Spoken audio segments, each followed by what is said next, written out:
Ган хуйг чулуун хотогт гэдэг жиргээ чиг бид мэднэ.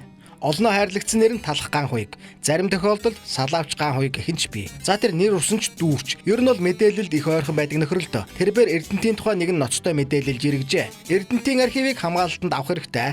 Сүүлийн 20 жилийн архивыг зөөж гаргаж байгаа сураг сонсогдлоо. Дарга нарын 80% шахаа хийсэн гэдэг яриа байдаг хэмээн жиргэжээ. Зөвхөн шахаагаар зогсохгүй гэдгийг нь гишүүн Батцаандан илчилсэн байдаг.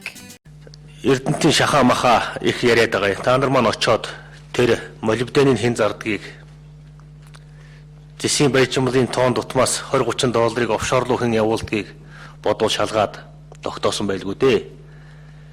20 гаруй жил үргэлжилж байгаа.